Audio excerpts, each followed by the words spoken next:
consequences. And the consequences that we can only bring up right now is economic sanctions. We're asking organizations, civic, religious, labor, Latino organizations of color to refrain from using Arizona as a convention site, to refrain from spending their dollars in the state of Arizona until Arizona turns the clock forward instead of backwards and joins the rest of the union.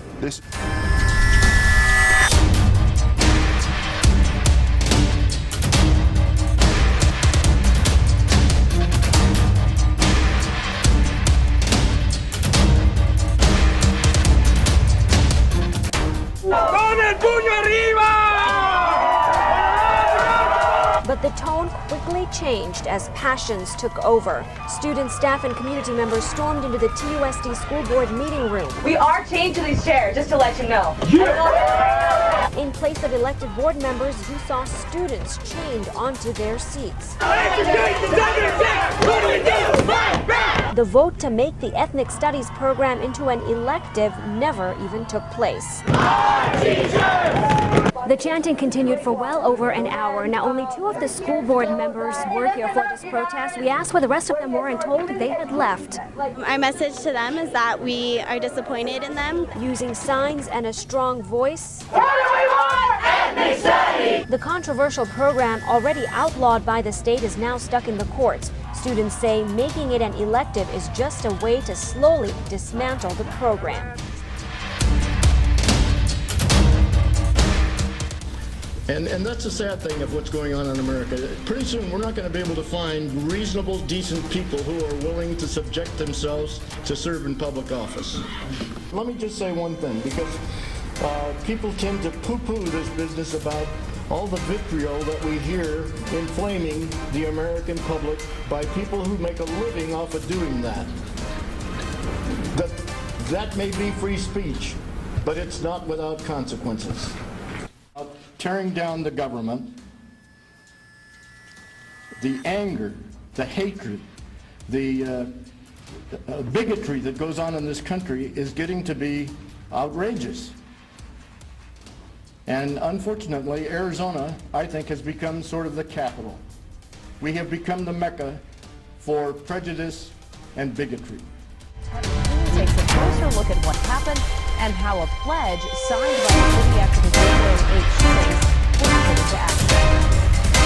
Good afternoon. Will Gordon is known to speak his mind during city council meetings.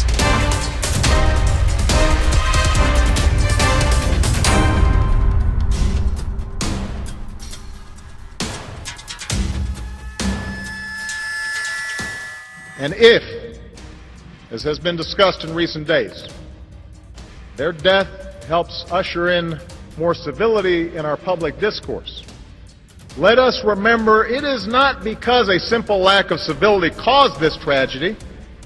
It did not.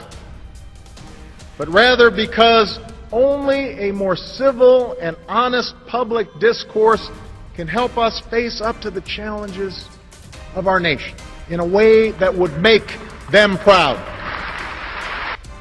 We should be civil because we want to live up to the example of public servants like John Rowe and Gabby Giffords, who knew first and foremost that we are all Americans and that we can question each other's ideas without questioning each other's love of country.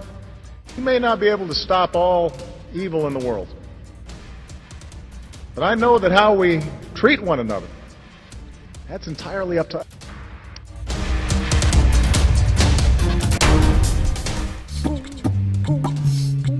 You know, we cartoonists talk often among ourselves about sacred cows, what is off limits and what is permissible.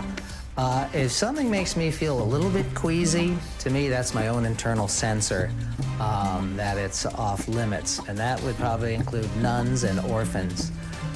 Beyond that, I really don't respect sacred cows. One of my favorite quotes comes from Mark Twain. He said, "Sacred cows make the best hamburger." About the only issue about which I feel uncomfortable commenting is the issue of religion, because that's such a personal, intrinsic part of a person's identity, held very sacred by many people. So when I talk about issues that touch on religion, I do struggle to be a little bit more cautious than I might be otherwise.